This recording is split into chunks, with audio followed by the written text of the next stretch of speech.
ब्राह्मण जो हम लोग के पूजनीय हैं, वो रामायण को गाली नहीं देंगे, वो गीता को गाली नहीं देंगे, और ब्राह्मण को राजपूत से किस तरह से अलग कराया जाए इस विषय पर इनका सोच है। ब्राह्मण मतलब देवता, धरती के देवता जरूर ब्राह्मण को कहा गया है। अब उनके घर के पालतू हैं ने भी राम को रथ को रोका था, उनका रथ रुक गया है। बोले राजपूत को सम्मान कौन दिया है? आज भी राम को कौन पूजते हैं?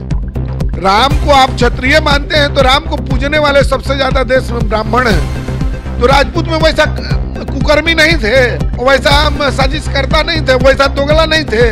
तो वैसे ही ये है। मनोज अभी उसी तरह का दोगला है, वो तो जनेऊ भी नहीं पहनते। अगर ब्राह्मण है तो उनका जनेऊ संस्कार को पूछ ली। जितने कुआं बनाया गया वो तो सभी जाति धर्म के लोग पानी पीते थे।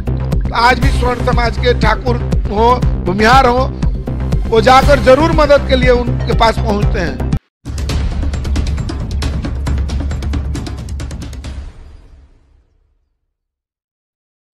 करनी सेना के प्रदेश अध्यक्ष के पास आए हुए हैं हम लोग, रिंकू मुखिया जी के पास आए हुए हैं, जिसमें हम लोग जानेंगे मनोज झा के जो द्वारा जो संसद में कविता पढ़ी गई थी, उस कविता पर काफ़ी बवाल मचा हुआ है। ठाकुर समाज के लोग जो हैं, राजपूत समाज के लोग जो हैं, वो काफ़ी गुस्से में हैं। इसी पर हम लोग जानेंगे कि जो कविता उन्होंने पढ़ी थी उस पर आपकी क्या राय? चलिए, आपके दर्शकों को जय श्री राम, प्रणाम। मनोज झा जी का कविता पर विशेष कर ध्यान देने की जरूरत नहीं है। हमको लगता है, हम लोग भी सुनते ही तैस में आ गए और बहुत बोले। मनोज झा जी का स्टेटमेंट नहीं था, उनके जो युवराज और महाराज का स्टेटमेंट था। आपको लग गया होगा सोशल मीडिया के माध्यम से, तो उस पर ज़्यादा ध्यान देने की जरूरत नहीं है। एक साजिश के तहत उनका जो हर चुनाव के पहले एक उनका रणनीति बनाने वाले जो रणनीतिकार होंगे, उनके द्वारा एक मसाला डाला गया, क्योंकि महिला बिल का संबंध था। और महिला बिल के संबंध में इस तरह का भाषा बोलना, एक तरह से इसको राजनीतिक रूप से समझिए। इसमें आपको सोचने की बात है। ब्राह्मण जो हम लोग के पूजनीय हैं, उनके साथ में आपको लड़ाना, इसके बाद और भी बात आएगा, और भी बहुत कुछ आएगा। अभी चुनाव है, क्योंकि इनका समझ रहे हैं कि एक दो जो पार्टी के शीर्ष हैं उनके बनाम अदर हैं, इस बात को जान गए हैं। उनको अगर वो राम को गाली नहीं देंगे, वो रामायण को गाली नहीं देंगे, वो गीता को गाली नहीं देंगे, तो उनको अलग जो जहाँ से मिलना है वो नहीं मिलेगा, और उनका मुख्य जनाधार वही है। तो ये बात, इसमें से जो भाई हिंदू भाई हैं, जो सनातनी हैं, इसको हम उस रूप में नहीं ले जाना चाहते हैं। इनको अलग अलग करने के लिए, क्योंकि ब्राह्मण को ये लोग टारगेट कर रहे हैं, ब्राह्मण को गाली दे रहे हैं एक तरह से, और ब्राह्मण को राजपूत से किस तरह से अलग कराया जाए इस विषय पर इनका सोच है, जो कभी ना हुआ है और ना होगा। क्योंकि ब्राह्मण ही एक ऐसा समुदाय है, ब्राह्मण मतलब देवता, धरती के देवता जरूर ब्राह्मण को कहा गया है। अब देख लीजिए, जितने पीठाधीश हैं, मठाधीश हैं, जितने महात्मा हुए, वो आपको लेके चलते हैं। लेकिन इनको तो इसलिए कहा गया झाजी मतलब उनके घर के पालतू हैं, और उसी पर इनको मिला हुआ है। ये प्रोफेसर भी बने होंगे तो उन्हीं के अनुकंपा पर बने हुए हैं। अब कितना विशेष ज्ञान है, कितना हम उतना नहीं कह सकते हैं।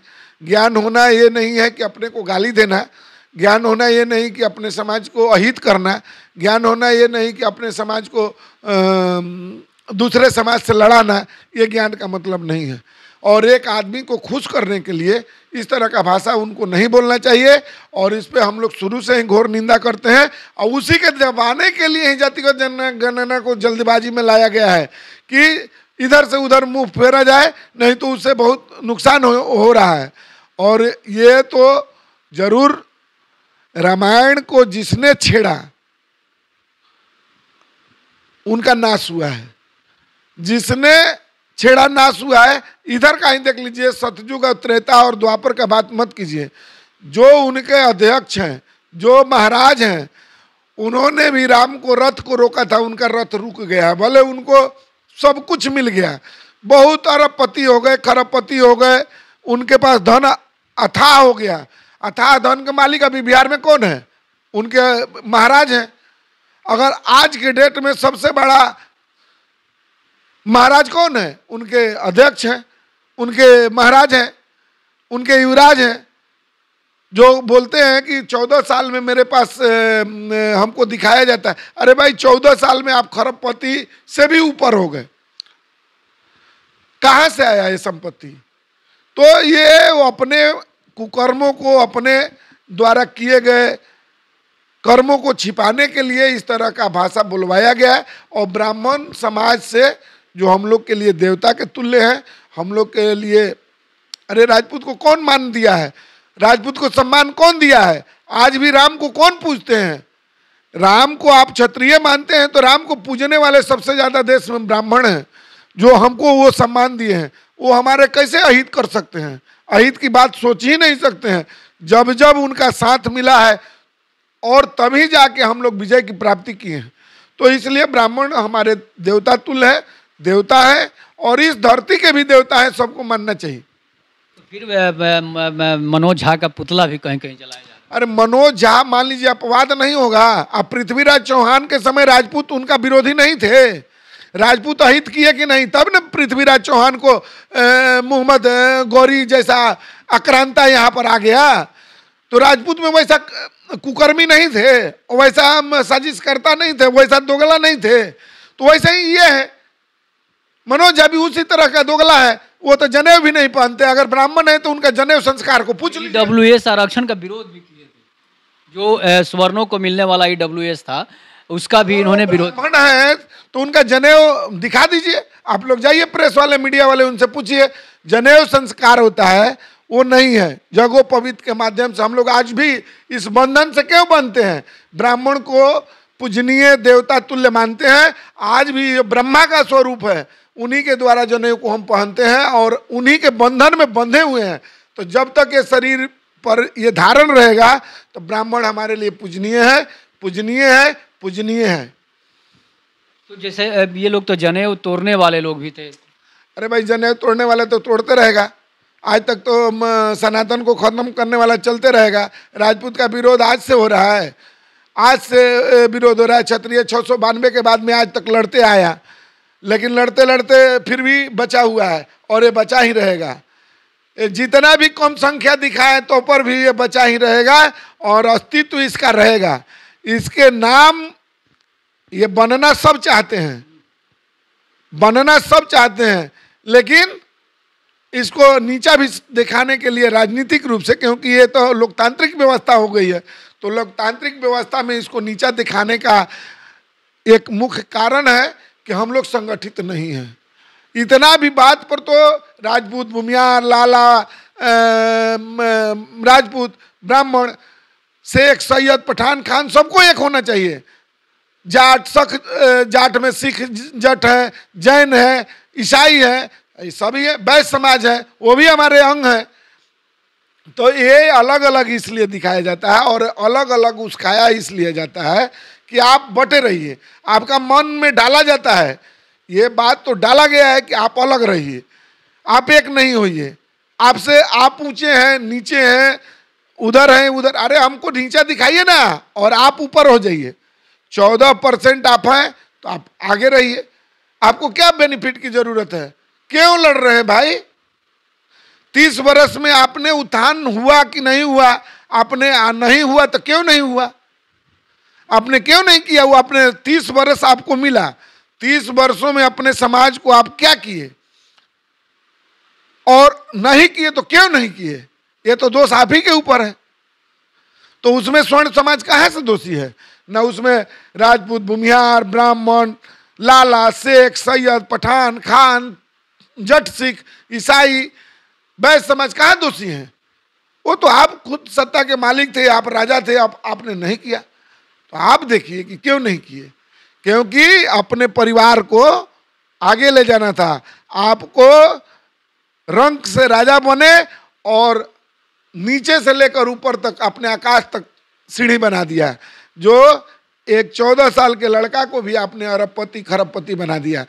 आप पिछड़े की बात करते हैं, अति पिछड़े की बात करते हैं, तो अरे भाई तो अति पिछड़े को आप सबको बनाइए ना। एक आपके घर से बन गया तो अंगूठा छाप मुख्यमंत्री, अंगूठा छाप उप मुख्यमंत्री, और भी और क्या बोला जाए, आप ही के घर का मंत्री होगा, उप मुख्यमंत्री होगा, आप ही के घर का सब होगा, आप ही के घर का अध्यक्ष होगा। तो ये तो पार्टी आपने अपने समाज को भी बुर्बक बना के, आपने समाज को जात पात में उलझा के, उनका क्या भला हुआ है? तो इतना 30 वर्षों में तो उनको भी अरबपति खरबपति होना चाहिए था, नहीं तो हुए हैं तो सार्वजनिक करके उनको आप अगड़े में जाइए।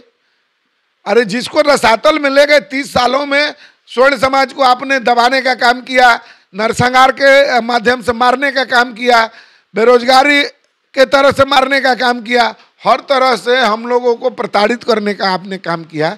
तो अभी भी स्वर्ण समाज, जो शेख सैयद पठान खान, जो भी हमारे मुस्लिम भाई हैं, जो उनको भी स्वर्ण आप मानते हैं, लेकिन वोट में आप अपने तरफ खींचते हैं कि वहाँ हिंदू मुस्लिम कर देते हैं। अरे उनको भी आप अलग कीजिए, तब आप देखिए कि कहाँ हैं आप, आपकी हैसियत कहाँ है। तो ये हमारी कमी है, और हम ही निवेदन करेंगे आपके चैनल के माध्यम से, अभी भी सब कुछ छोड़कर एक बनिए। और जैसे आप लेकर पूर्वज आपके चले हैं, 36 कौम के आप अगहर बनते थे, 36 कौम को आप लेकर चलते थे। ठाकुर का कुआं का बात कर रहे हैं, तो ठाकुर का कुआं ही ऐसा है, अभी हमारे गांव में भी ले लीजिए, जितने कुआं बनाया गया वो तो सभी जाति धर्म के लोग पानी पीते थे। एक भी पानी से प्यास से तो नहीं मरे, एक भी भूख से तो नहीं मरे।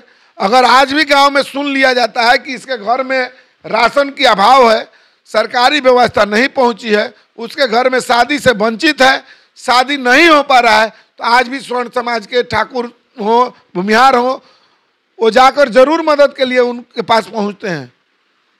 लेकिन उसको तो तोड़ा गया है इतना, उसमें अलगाववाद इतना कर दिया गया है, उसमें जहर इतना घोला गया है कि वो सब करते हुए भी आप वंचित हैं, सब करते हुए भी आपको वो नहीं समझ रहा है, हम भी उनको नहीं समझ पाते हैं। कहीं ना कहीं जरूर कमी है, उस कमी को पाटने की आवश्यकता है। मनोज झा को हालांकि किसी ने सपोर्ट ब्राह्मण ने नहीं किया है, लेकिन एक ब्राह्मण है जिनका नाम टूना जी पांडे है, वही एक सपोर्टर है, बाकी कोई ब्राह्मण। अच्छा, एक बात बताइए कि रावण का सपोर्ट में कुंभकर्ण गया था, लेकिन कुंभकर्ण किस मन से गए थे? रावण का सपोर्ट मेघनाथ किए थे तो किस मन से किए थे? मंदोदरी किए थे तो क्या उनको सलाह नहीं दिए थे कि आपने जो किए हैं वो कर्म गलत है? तो देख लीजिए आप, मतलब हमारे तो धर्म ग्रंथ खुली किताब है, उसको देखिएगा तो पता चल जाएगा। रावण जैसे ज्ञानी को भी समझाने के लिए कुंभकर्ण भैया वो क्या थे और क्या है, उनके सामने इस तरह से नहीं करना चाहिए। तो वो कह ही नहीं सकते हैं, लेकिन मजबूरन भी जाके युद्ध भी किए। तो टूना पांडे हो सकता है कि उनके मानसिकता से प्रभावित हो, उनके विचार से प्रभावित हो, लेकिन सभी ब्राह्मण, आज सर्वेश पांडे जी को ले लीजिए, आज अंतर्राष्ट्रीय ब्राह्मण महासभा के जो अध्यक्ष हैं उनका ले लीजिए, और भी बहुत हमारे देवतुल्य ब्राह्मण हैं जिनका बात को लीजिए, पार्टीगत नहीं, जो खासकर आपको देखते हैं, आप पर हमेशा चिंता रहता है उनका कि ठाकुर समाज का उत्थान कैसे हो, सभी समाज का उत्थान कैसे हो, धर्म का उत्थान कैसे हो, सभी जातियों का उत्थान कैसे हो। ब्राह्मण ही है ना जी कि विश्व की सबके लिए मांग करते हैं, धर्म की जय हो, विश्व की जय हो, सनातन की जय हो। कौन मांगता है ये? इसको कौन दिया? ये ठाकुर तो नहीं दिए थे। तो विश्व की रक्षा के लिए, गौ की रक्षा के लिए, धरती की रक्षा के लिए, समाज की रक्षा के लिए, सभी की रक्षा के लिए ब्राह्मण हमें दिशा निर्देश दिए हैं, और उस दिशा निर्देश पर हम लोग चलने का काम किए हैं। तो हमारे लिए देवतुल्य है। एक आध अपवाद है तो उनका अपवाद का सजा मिलेगा, क्योंकि अभी तो ये लोकतंत्र है, लोकतंत्र में उनको जितना ये गाली देंगे तो उतना ही उनको राज्यसभा का टिकट पक्का है। मनोज झा उसके लिए नहीं किए हैं, अपना सत्ता के चाबी उनके पास रहे, राज्यसभा का टिकट उनके पास रहे, तो जैसा महाराज और युवराज बोलेंगे वही बात बोलेंगे, और उसी तरह का भाषा जो भी होंगे उस तरह से बोलते रहेंगे, इसमें चिंता की विषय नहीं। इसका मतलब साफ है कि राजपूत और ब्राह्मण में कोई मतभेद नहीं है। न हुआ है और न होगा, न भूतो न भविष्यति बोला गया है, न हुआ है न होगा। आप देख लीजिए, ठाकुरों को बढ़ाने में आप तो मतलब और भी लोगों से लीजिए, ठाकुर को बढ़ाने में ब्राह्मण का योगदान है और इसको ठाकुर सभी को मानना चाहिए, सभी को मानना चाहिए। और आज भी उनका दिशा निर्देश जो माना है वो विजय की प्राप्ति किया है। पृथ्वीराज चौहान को घेरवाने वाले कौन थे? उन्हीं के अपने थे। और उनको आंख बंद, आंख फूटा हुआ आंख से मोहम्मद गोरी को मरवाने वाले कौन थे? वो भी ब्राह्मण थे। तो इस बात को देखना होगा, इस पर इधर उधर होने की जरूरत नहीं है। मनोज झा को प्रायोजित राजनीति को उठा पटक करवाना था, चंद्रशेखर से उठा पटक करवाना था। अभी और कितने आएंगे देखिएगा। अभी भूमिहार से राजपूत को लड़ाया जाएगा, राजपूत से उनको लड़ाया जाएगा। ये काम होगा क्योंकि इनका जनाधार खिसक चुका है। अभी देश में विकास पसंद है, देश को भाईचारा पसंद है, देश को प्रेम मोहब्बत पसंद है और सभी जाति धर्म के लोग समझ गए हैं ऐसा कुछ नहीं है। सभी जाति में समझ गए हैं, यादव में भी समझ गए हैं। ये नहीं है कि 100% यादव उन्हीं के पास चलते तो रामकृपाल जी कहाँ से आते, नित्यानंद यादव जी कहाँ से आते हैं? तो ऐसा नहीं है। सभी जाति धर्म के लोग समझ गए हैं कि ये बेवकूफ बना रहे हैं और अपने परिवार को किस तरह से अरबपति खरबपति बना दें कि जुगो जुगांतर इनका राज चलता रहे और बेवकूफ बनाकर हम लोग जो कार्य किए हैं वो कोई जाने नहीं। अरे आपने तो राम का रथ रोका, आपका तो रथ रुक गया। उस बात को देखिए कि सब कुछ रहते हुए आप तड़पते रह गए, अभी भी तड़प रहे हैं, तो उससे क्या फायदा है? अरे अभी से भी सुधरिए और सबको लेके चलिए। आप राजा हैं और राजा के भांति रहिए, इसको तोड़ने मड़ोड़ने के काम मत कीजिए। और जो आज तक किया है उसका गुणगान करना चाहिए। राजपूत ही हैं जो अति पिछड़ों का हक देने के लिए अपने स्वजातियों से विरोध कर लिए। अगर बीपी सिंह नहीं होते और बीपी सिंह को भी यही मनसा होता कि तो पूरे देश उनको हाथ पर उठा के रखता है, स्वर्ण समाज उनको हाथ पर उठा के रखता है। लेकिन वो अपने को भी विरोध करने के लिए ताकत रखते हैं कि जब अपने भी गलत करते हैं तो विरोध करते हैं। लेकिन वो गलत नहीं किए थे, उनको गलत पेश किया गया और अपने ही समाज के लोगों ने उनको खलनायक बना दिया। नहीं तो आज पिछड़े का अति पिछड़े का जो बात करते हैं वो कहीं पैदा नहीं लेते। बीपी सिंह की देन है कि उन्हीं के देन है कि आज पिछड़ा समाज अति पिछड़ा समाज बड़ा है, ये बीपी सिंह का देन है। तो कौन थे? वो ठाकुर थे, वो राजपूत थे। जो चंद्रशेखर सिंह थे उनका भी हाथ होता है कि लालू प्रसाद यादव को सीएम बनाने में उनका।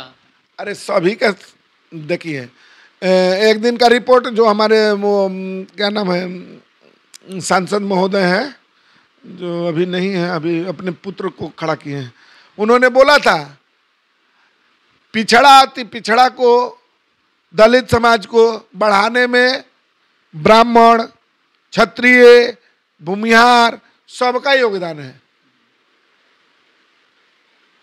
अगर नहीं रहता, इस पर किसी दिन विशेष चर्चा कीजिएगा। हम इस पर मतलब मेरा जितना समझ है हम जरूर कहेंगे। अपने समाज को अपने समाज को से विद्रोही विद्रोही बन गए ना बीपी सिंह। और आज सबके लिए उत्थान की बात सोचे। भूदान पहला करने वाला कौन था? भूमि का दान पहले कौन किया? बीपी सिंह ने। जब देश बना तो देश पर सबसे ज्यादा रियासत का दान किसने किया? क्षत्रियों के पास था।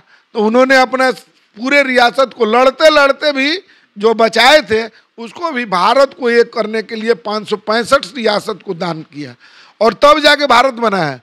लेकिन उसको कौन नहीं जान रहे कि कुछ कमियां हैं, कुछ बोली, कुछ मान सम्मान की भाषा में चूक हुआ है, जिसके कारण जो समाज आपके छत्र छाया में रहता था, जो समाज आपके साथ कदम से कदम मिलाकर चलता था, आपके हर युद्ध से लेकर राजनीति तक हर समय साथ देता था, वो आपसे कुछ अलग हुआ है। इस पर सोचने का विषय है।